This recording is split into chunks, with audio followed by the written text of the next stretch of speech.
قابل قدر فضلائے نظام اور عزیز طلبہ، سب سے پہلے رفیق محترم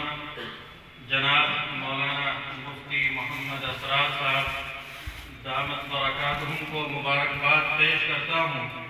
کہ انہوں نے ایک ایسا سلسلہ شروع کیا جس میں تشنگان علوم کو اپنی پیاس بجھانے کے لیے مواقع میسر آئے۔ جو لوگ دور دراز علاقوں کے اندر رہتے ہیں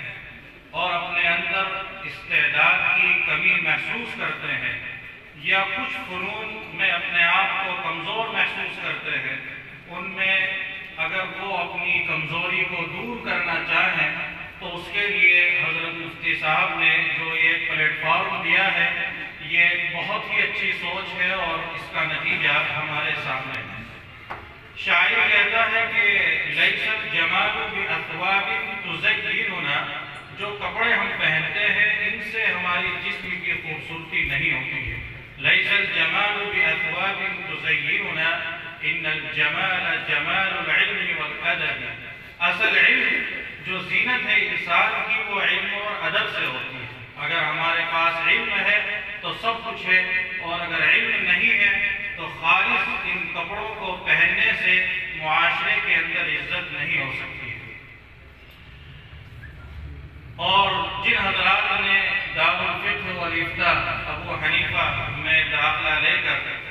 اپنی علمی پیاس کو بجھایا ہے اور افتاء کے جو قواعد اور ضوابط ہیں ان کے سیکھنے کی کوشش کی ہے، وہ حضرات بھی مبارکباد کے مستحق ہیں کہ ایسے وقت میں جب لوگ مادیت کی طرف بھاگ رہے تھے،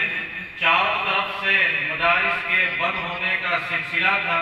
لوگوں نے دنیاوی کام شروع کر دیے تھے، طلباء کے دل اچاٹ ہو رہے تھے، اس وقت ان کے دلوں میں ایک دین کے حصول کا جذبہ پیدا ہوا، تو یہ یقیناً اللہ کی طرف سے ایک نیک علامت اس کو محسوس کیا جا سکتا ہے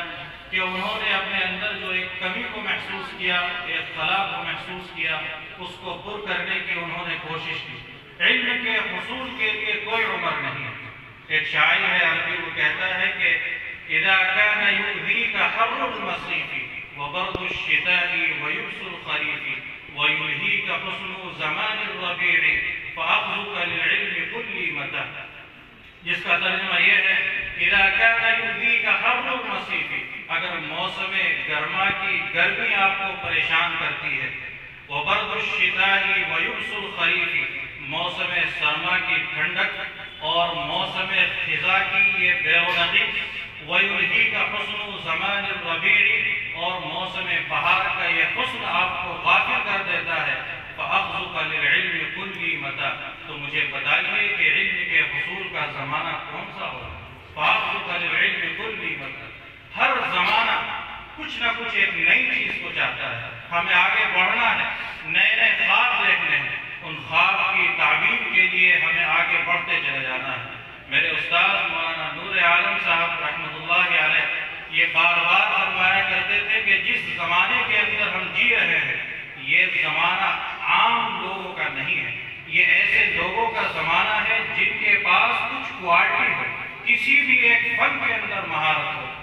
آج لوگوں کا مزاج ایسا ہو گیا، پہلے آپ دیکھتے تھے کہ اگر کسی کو تکلیف ہوئی، بیماری ہوئی، محلے کے اندر ڈاکٹر ہے، سب لوگ اسی سے دوائیں لے لیا کرتے تھے۔ آنکھ میں دوا ڈالنی ہے، چھوٹا سا کیڑا آتا تھا 2 روپے کا، وہ لیا ڈال لیا، پیٹ میں درد ہے تب اسی سے لے لیا۔ لیکن اب زمانہ کیا ہے، سوچ بدل گئی ہے۔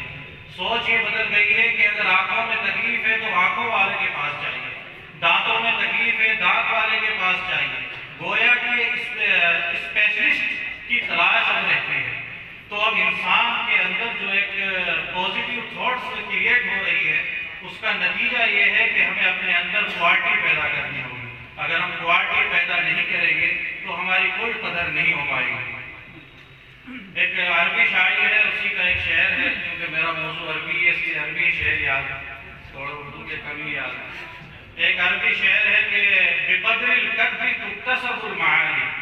بقدر القدر تکتسب المعالی من طلب العلا سہر اللیالی، محنتوں کے بقدر ہی